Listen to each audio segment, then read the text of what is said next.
It's the Sunday Chronicle on Stacks 92.1. It's the Sunday Chronicle. We gon' give the news and keep you up to date. From crimes to the politics, you gon' know what's up around your way. We give 2 thumbs up to everyone out here doing their thing. We gon' show mad love to all the ones working hard in communities. It's the Sunday Chronicle. Good morning and welcome to the Sunday Chronicle. I'm your host, Yanice Jackson, coming to you from Stacks 92.1 FM. This is the platform for community because community knows what community needs. I'd like to thank all of my listeners for being here bright and early on a Sunday morning. Also would like to thank those who are joining us via streaming, and just thank you for your support. Thank you for helping us get to this 3rd season.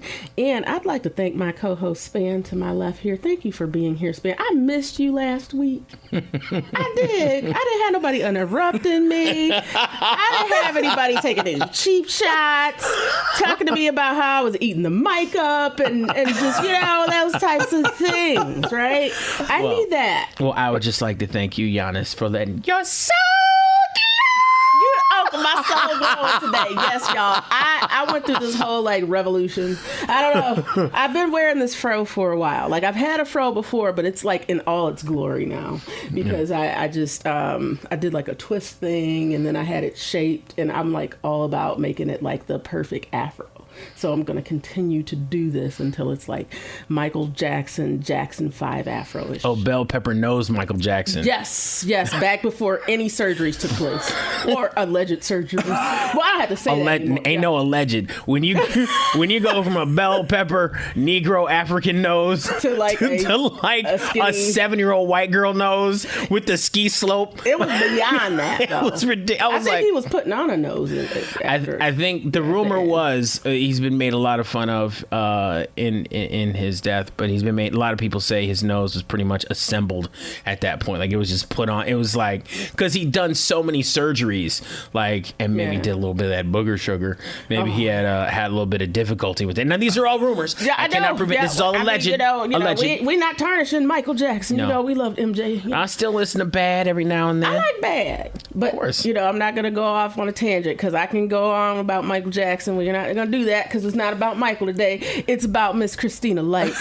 Miss Kristina Lyke, thank you for being here. Oh, sorry. I'm sorry. Mrs. now, right? Mrs.? Oh, I'm a Mrs., yeah. She's a Mrs. now. So, Mrs., because she just got married. Congratulations. Congratulations. Oh, thank you so much. I don't think it's just anymore, though, because it's July almost. Yeah, I was married in December.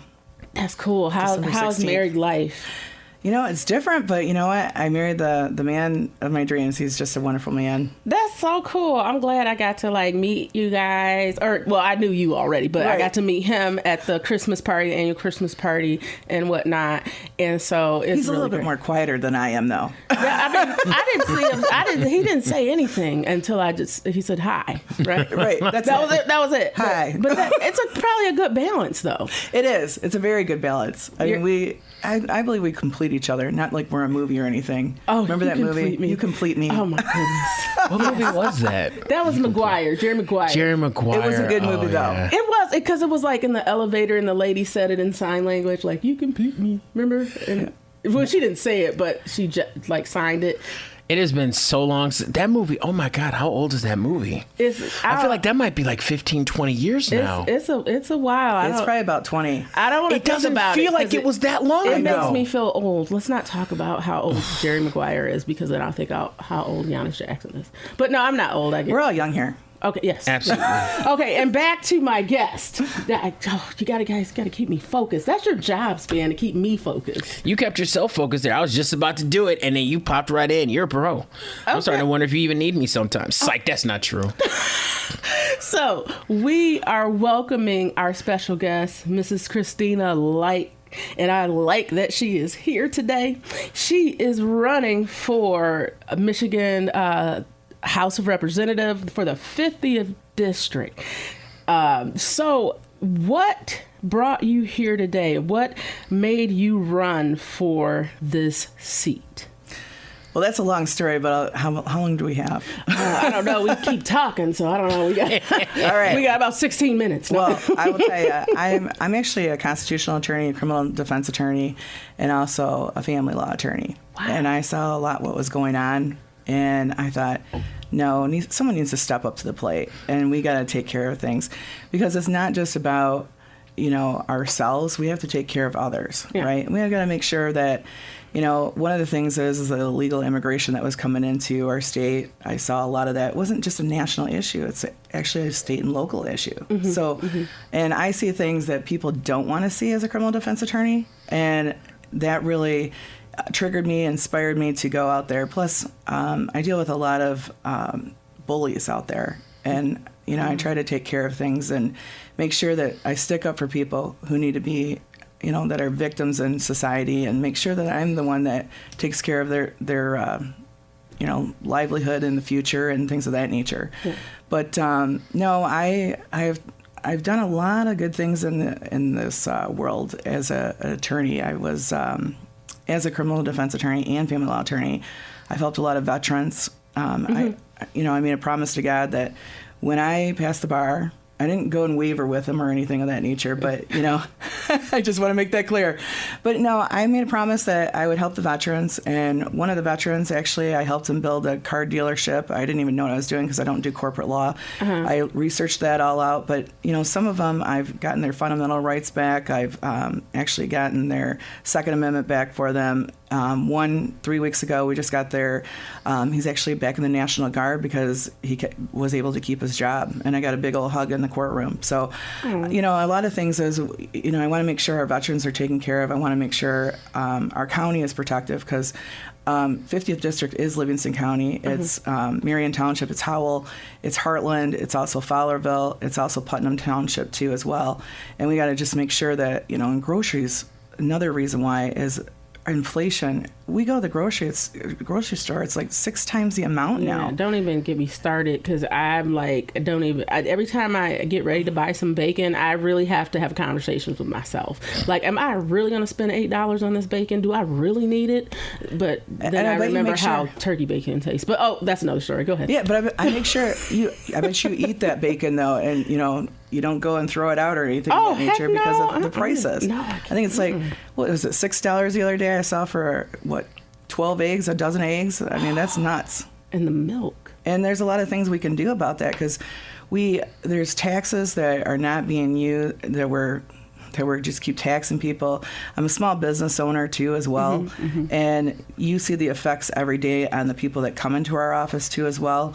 It's a travesty that we got going on there, and we need to make sure that we have somebody that is going to be fiscal, conservative on that side of things, and make sure that we actually go and get a good budget together, and make things affordable for people again. Because this is about, and see, I like that you said people, 'cause this is affecting everyone. Right. It's not like only some people have to deal with this inflation. No. This is like across the board. Like, how do you feel, Span, when you go grocery shopping nowadays? I go to Costco and I go to a local GFS, so I get a lot of my stuff crazy cheap. But my girl, she has shipped, and she just got a couple of raises, so the prices don't affect her like they used to. So I don't really see them that often. Okay. But I've often wondered. My biggest question, and I guess potential future representative, like, well, no, you didn't call me representative. Potential. The prices.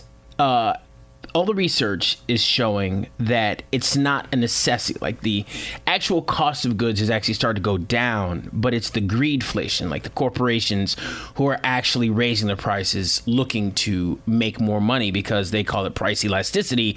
And so far, the elasticity has allowed them to charge max prices without really receiving blowback, because, there's only like 4 different corporations for every product you're looking to get, and they're all colluding to keep the price a certain level.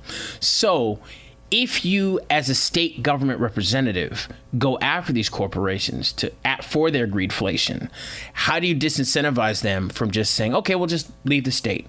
Like, how do you prevent them from using other tactics to potentially, I don't know if I'm asking the question correctly. In fact, I don't think I am. But basically, if you as a state representative tell them like, yo, lower your prices, and they say, well, we'll just take business out of the state. Like, how do you prevent them from using those type of leverage points in order to keep their prices high? Like, that's my question. If greedflation is the thing that seems to be driving these price points, like, how do we keep these corporations from doing that without them taking their business away from us in the first place? That is a wonderful question. It's a loaded question, too. I know. Those are the only questions I know, unfortunately. I'm sorry. I don't want to put that kind of pressure on you, but that's what's in my mind. You know, I've been thinking about that, too, as well, because, you know, the small businesses are the backbone, you know, of Michigan. They're the backbone of everything. Exactly. And if it wasn't for the small business owners, we wouldn't be here. Yes. Right? You're so and one of the things that I believe that we did, and probably back then they thought it was a great thing back in the day, but they were given like incentives for these huge companies to come, you know, big companies to come to Michigan. Mm-hmm. And one of the things I think that we need to do too, and I'm evading your question a little bit because I'm going to have to do a lot more research on that. And that was a heck of a question. I know. I was like, dang, it's like a 4-pound question. But you know what? I will say this. That is something that all of us state representatives have to work on. Potential here. Yes, potential. I don't want to jinx you. But all of our colleagues, you know, would need to work on that. And what we do need to do, though, is what I've been seeing a lot of, and another reason why I'm running too, is because of the property being sold to China. Mm-hmm. We have all these properties like farms and just being sold to China, and we're selling out to ourselves. And this is our land. This is our, you know. For instance, I grew up in Livingston County, and, you know, I have my office here in Eaton County, and I want to make sure that we give incentives to farmers who actually have this land, and then make sure that they go and have groceries at our local grocery store. Yes. So that we can have we know where it's coming from. Yes. Right? Yes, that's so important. We'll have our prices lowered, but we'll also keep the farming going because we need that. So more local incentives for small businesses, which I think would be phenomenal, being one small business. Now, I'd like to dive more into that, but we need to take a short break. But not before reminding my listeners that this is the Sunday Chronicle, heard every Sunday morning on Stax 92.1 FM. This is the platform for community because community knows what community needs. We'll be back after this. At Lansing Community College, I'm learning for my future. LCC offers 1- and 2-year pathways to careers in healthcare, IT, manufacturing, and other professional trades. More than 500,000 professional trades jobs will need to be filled in Michigan by 2026. So I know I'm learning for a great career. I belong at LCC. You belong here too. Visit lcc.edu/youbelong and enroll today. Everything is expensive right now. Gas, food, you name it. You're spending more, you are making the same or less money. So what do? You rack up credit card debt. That's what you do. It's not your fault. It's the economy. And guess what? If you rack up too much credit card debt like some of us, you can't pay your bills. Then the credit card companies, as nice as they are, start hounding you for money. Then you start your downward spiral. A smart thing for you to do is to call the Zero Debt. They can help you consolidate all your credit card bills into one affordable payment. Millions of people have done it. It works to make you debt-free. Make this free call right now. It costs you nothing to learn more. 800-406-6569. 800-406-6569. 800-406-6569. That's 800-406-6569. Hi, I'm Yanice Jackson, publisher and editor of the Chronicle News, host of the Sunday Chronicle, and mom. Amongst my many titles, I've added writer to them. My new book chronicles everything I've learned along the way. So check out my book, Notes from the Trail, available on Amazon and everywhere books are sold. For more information, visit my website at www.yaniceyvette.com. And welcome back to the Sunday Chronicle. I'm your host, Yanice Jackson. And before break, we're talking to Kristina Lyke, and she's running for 4, Michigan State House of Representatives, the 50th District. And we're just talking about some of the things that we would like to dive into or have our representatives dive into as far as pricing. And we were talking specifically about groceries, right? Correct. And how if we are doing things to we're trying to do things to help lower these prices, but it's difficult because of what is it called, the monopoly? Well, it's an oligarchy. It's a corporate oligarchy. Oh, yes. It's like when you have Oligarchy. a few Okay. different. It's like there's what do you call it? There's like 4 companies that own all the stuff. Yes. And as a result, they can sell things at a certain point. And then the mom and pop shop that already had to pay more exorbitant costs because they're smaller and it's not the economies of scale there, it's driving our moms and pops out of business. When back in the day, the anchor stores would do things to draw people and to have more incentives to keep their prices lower. But now it's like this opposite thing. And so this is one of those issues that we need people to come in and really, we got to do these checks and balances. We got to hold people accountable, these corporations, because the small businesses which props up the economy, we're hurting. And Kristina, you're a small business owner, right? Yeah, I'm a small business owner, and we get the effects. I mean, because with our taxes, I mean, they rake us over the coals as a small business owner. Yes. And, you have to compete. And you can't compete with these bigger, right? Like who pay less percentage taxes than you do. And this is not, and it's not a partisan. Fair. It's not a partisan issue, right? This is a people issue, This is a right? people issue. It's not fair to the people. And then so there's the small businesses, if you notice, they've been closing down. I think I was just talking to you out in the waiting room earlier. There's a lot of business around here that just closed down in this area. Yeah. And it's sad because you see all these other corporations coming up. And tell me something right now. They don't do a lot for our community. Not at all. No, not at all. And every time I go, like if we go to like an extracurricular activity at school, like a sports activity or something, who goes and sponsors those? The local businesses sponsor those. Mm-hmm. I sponsor a lot of that stuff. Yes. Yes. I mean, because the fact is you're giving back to the community that you love. And that's what you should be doing. And maybe what we need to do is we need to take a look at how do we give more incentives. And my goal is trying to lower the taxes for the small businesses. Yes. And I also want to lower the gas prices too, because the fact of the matter is that Michigan's a travel state, right? Yes. And if you're paying like $4 a gallon, how are you supposed to travel all the way up to Mackinac Island and then give money there? Because you always heard those commercials from Tim Allen. Remember those? Pure Michigan. Pure Michigan, right? yes. I have a lot of beef with Pure Michigan, but I'm not going into that right now. Okay. That's a whole let's not nother. go there That's right like now. we got to do a separate episode for that one. We'll get into that. I will stuff. say this though, at least though we were giving back to our state and the community, because a lot of different states were coming here, like the people from Indiana, Wisconsin, to go see Mackinac Island, right? Mm-hmm. Well, if our prices, Michigan's we got to take a look at our taxes. We don't just the first thing people do is, well, let's tax the gas.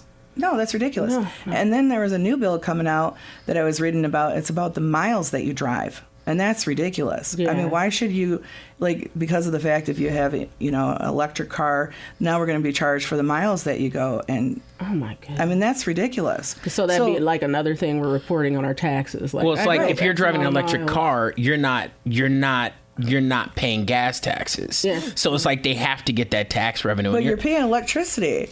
This is true. This is true. And we're paying for that. I mean, if you think about it, you go to the court or you go down to the local outlet mall, they start having those. Who do you think's paying for all that? We are. Mm-hmm. And that's not fair for all of us.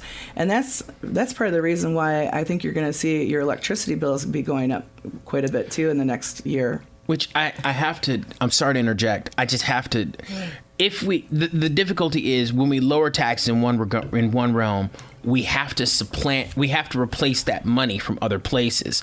And it goes back to my original question. How do we get the companies that are benefiting the most, which is these massive corporations that pay less taxes as their big size than you do as your small business? How do we get them to pay more into our economy so we offset what the average Michiganian pays in their taxes? Like, how do we, in my mind, in order to get us... Can I interrupt you? Go for it. Because it's right on the tip of my tongue now. So if you remember... a couple years back, it was all in the papers, like, getting people to do Hollywood movies here, right? And we weren't charging them taxes, and we are also having businesses come here, and we weren't charging them like the property taxes. Let's charge them, because the fact is, yes, do we want a thriving economy? Well, I want a thriving economy, but I also believe that if we go back to the basics, the small businesses can take care of us. And going back to your original question, what do we do with the money that we go and take less from this and we have to replace it?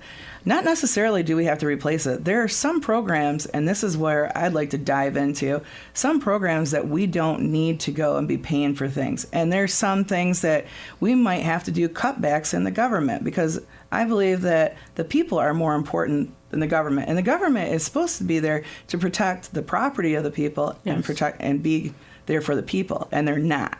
It's more like, let's get into your pockets, please, and let's see how much we can drain it. And, this is why I love these conversations, right? We have to come to the table and we have to talk about these things. And it's amazing how much we agree on as people, as a community, right? And like I said, again, all of the partisan stuff aside, we have these major challenges that we deal with from day to day. And I'm going to stay on that small business tip, because I'm a small business owner, and I feel that, I feel that burn. I feel that because of these corporations are not pouring into the community, and they are supposed to have this whole corporate responsibility thing, but, not to, get on my soapbox, but I cannot even get an ad from Kroger. But I know I go to them 3 times a week sometimes if I'm taking the kids back and forth. I cannot get an ad from Meijer.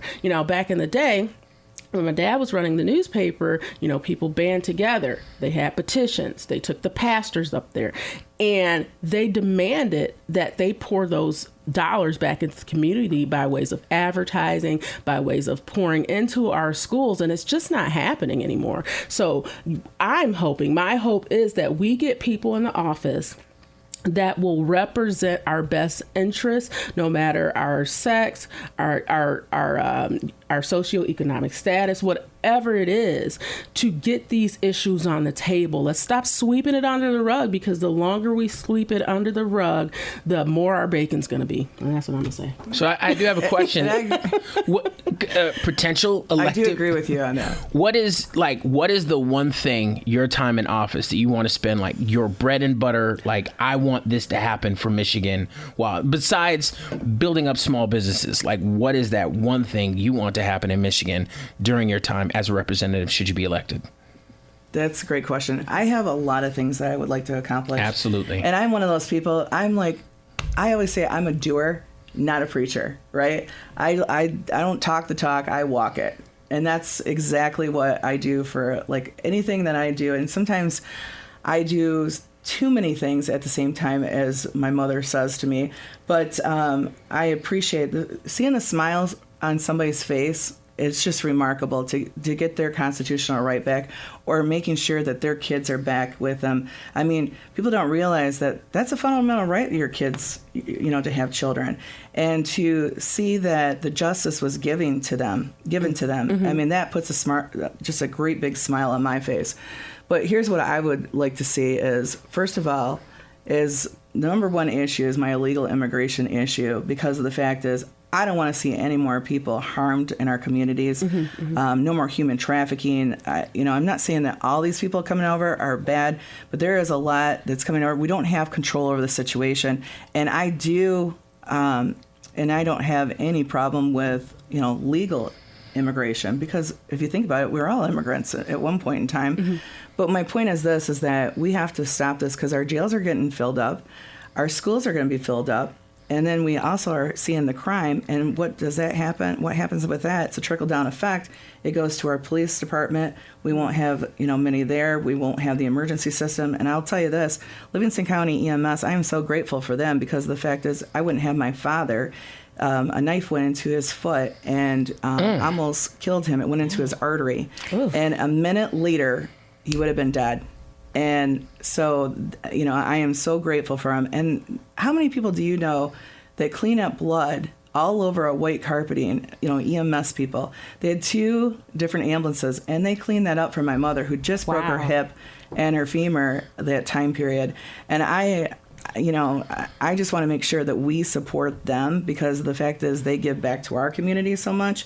And if it wasn't for them, I wouldn't have my dad. For $12 an hour. Yeah. And yeah, we definitely need to support our public servants like that. I mean, they cleaned up that carpet too. Yeah, they cleaned that up for them, for my parents. And the other thing is that with illegal immigration coming in, so we have the schools issue, our class sizes will be filled up. We also have the human trafficking, because that's a really huge issue. Scary as hell. It's very scary. Very. And people they're like, oh, no, that's not going to come in our county.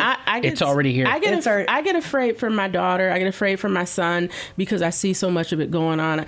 And a thing that, to kind of piggyback off of what you're saying about people coming in unlawfully, I think about how it hurts people that are already here, that already have issues with systemic racism and resources being taken away or not given to them. That's exactly what's happening. And that's what I have. It breaks my heart, because we have so many challenges here already, right, that we're not addressing. Which brings me to my next thing, because mental health. This goes back a while back. Years now, and they did budget cuts, and that was on the mental health, but we didn't ever rebuild that. Nope. Right? That's and that is a huge underlining issue that we see a lot of different issues with, people getting killed, people, getting stabbed. And what are we doing for this? And what I found out is I've been talking to, there's a doctor that I talked to about this issue, because I would like to make sure that we're helping these individuals, but also helping society too. And these people are wonderful people, and we need to make sure that we're getting them the proper tools. Yes. And one of the biggest things, and you probably won't be amazed by this, but it's nutrition. Because what we do is, if you notice a hospital, the mental health ward is like maybe down the street. Like we're going to shun them. Right. We shouldn't be shunning them. Those are human beings, and everybody could have a mental health breakdown. And yes. I'm sorry to interrupt, but our time is growing near. So before we close it out, let's get your platform. Let's hit those points, and then we're gonna, because this is great, but I just want to make sure that you get your platform stated before we close things out. Sure. Thank you. So yeah, let's hit those points. All right, thank you. So my platform is this: illegal immigration. I want to make sure that we use Article 4 of our Constitution. Okay. And make sure that we mirror the image of mirror the image of the state of Texas legislation. Okay. The second thing is that we're going to have less taxes, less regulations on our businesses. Okay. Right? Yes. The third thing is I want to make sure that we do something about the schools itself, get back to basics, pour into more of the skilled trades. Yes. Because we're losing that. We're not going to have the construction that we have on the houses. We're not going to have the plumbers. Yes. So we need to make sure that we get skilled trades back into the school system and make sure these kids are learning. And the other thing is making sure that my district, I put that as a priority, and the people there. Because when you put the people first, it's a trickle-down effect. And I always want to make sure that I listen to all of them and communicate on those different issues. I am missing one thing, but my biggest thing, another factor is the mental health? The mental health, thank you. But also the judicial system. Yes. I don't know if you noticed this, but on your platform, on your ballot, it says incumbent, right? It doesn't say the word incumbent, but it says circuit court judge underneath the judges, right? Mm-hmm. Why are they so special? We have the separation of powers, right? We have the checks and balance we're supposed to have. Yes. We're not having that lately. That needs to go, we need to have legislation, and I've heard that it's like an unfair advantage. It is to let some so people what know happens is that we're getting appointees there that maybe has never done family law, and I see this on a daily basis, or constitutional law, or anything, to do, and you take an oath, and I can understand if you don't know something about a certain topic on laws or whatever, and you can go and research that out. But we got to make sure that we don't have that on the ballot anymore, because people see that and they're like, oh, well, they're already elected, so I'll just check the box. Yeah, let's just go with it. And make them earn their seat. Right. Make them earn their seat. It should be no unfair because advantage. It's for the people. And I agree with you. And I thank you for being here and sharing your platform, sharing your vision. And we got to have you back so we could talk about other stuff. And then stuff you like to do in your free time besides like campaign and work, right? Because I wanted to talk about that. But we get going. We get going about these issues. So thank you for being here. Thank you for being support to the Chronicle. Well, thank you. And I'll tell you this, I don't have any spare time because I do love working for the people. I really do. I mean, that's what I do for probably every minute of the hour. People call me at 1 o'clock in the morning for help sometimes. Oh, my God. And I've always been a public servant, and that's the reason why I'm running. You're a good one, because I hang up on them. Now, Span, thank you for being here today. I got kids. I got to sleep. So I'm telling you. I'll be like, I'll public service you in the morning. Bye.